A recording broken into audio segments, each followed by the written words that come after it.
mayai kaba sinjak lalonba miyoi ama KCP na fagatuna watem laba matungda imung manungda sinakre aina thingkraba lalolup KCP miyamgi phingang lanmina mayai kaba Nisha lalonba miyoi ama fagat khibaga loinana matung tawdana watem laba matungda imung manunggi miyoi singda khusinakre hairi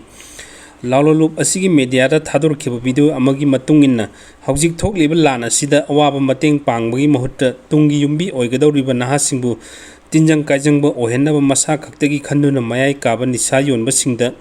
lupna satharakpa drive ki manung channa kairang singya dagi MD Manir apokpa kafirbu lupna phagat khibani mahak matung asigumba thabak asi tawdanaba watem laba matung imung manunggi miyoi singda khusinakre hawjik kairangi akoibada mayai kaba Nisha lalonba kaya leire haina phongtorkpaga loinana mayai kaba sinjak lalonbani haiba miyoi mangagi ming loathokhre loinana miyoi manga adu ngasidagi numit mangani phawgi manungda lup asiga wakhal taminanaba honagani haina su harakli miyoi manga aduna khumirok labuk makhadagi sana jawba kairang umangdagi nordin apokpa angau kairang mamang lekaidagi rukaiza mapuriba Saman Khan kairang singyadagi Malik apokpa Siras amadi Imran apokpa Helimni hairi National Highway 38 ahing nongaidagi hawduna total shutdown gi khongjing chatharagani haina loathokhre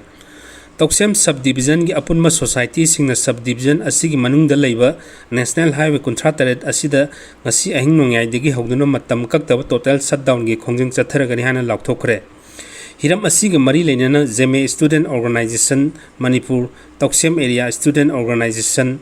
Samram Segment Voice Amadi Toksem Headquarters Student Union General Secretary Amadi President Singba Punna Kuek Piduna Thadorokpa Chirol Amana Phongdorakli Chirol Aduna Makata Arduna Hai Loop Sing Asina Taliba Demand Sing Haibadi Hawjik Tamelong District Headquarters da Leiriba Subdivision Astigi SDO Office Asi Toksem Subdivision Headquarters da Hongdopiyu Haiba Demand Adu State Laingang na Thabak to Onthok Piraktabadagi Total Shutdown gi Khongjang Asi Changsinnaba Phirep Lawrkhibani Mamangda Hiram Asigi matangda numit kunthranigi ultimatum ama laingakta pisin khiba laikhrabani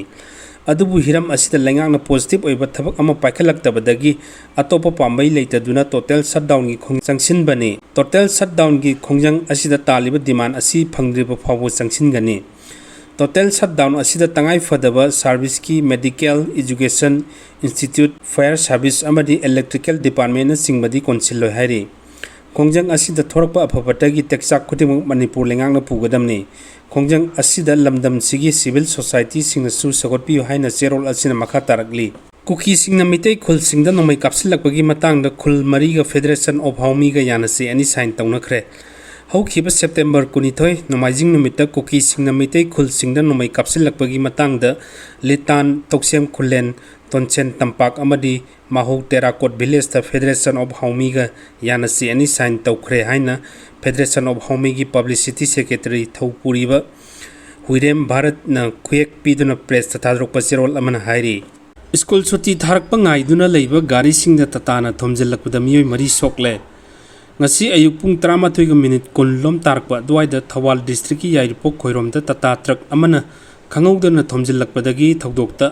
mafam aduda leiba school amagi lambi mataida angang suti tharakpa ngaiduna leiba miyoi singda thomjinbadagi thawdokta yamdrabada miyoi mari soktuna manak nakpa hospital singda pukhatuna laikan nakre hairi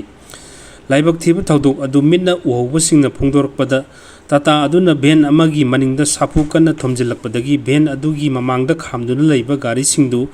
angang sing suti tharakpa ngaiduna leiba miyoi singdusu thomjillakhibani hairi thawdok aduda Syam Sundar Sanabam Ibochauba Ibomcha Saikhom Lakshmi Bai Kobi punna miyoi mari asok apan nangle hairi asokpa singi phibam hawjik phawgi oina chapchaba khangba ngamdri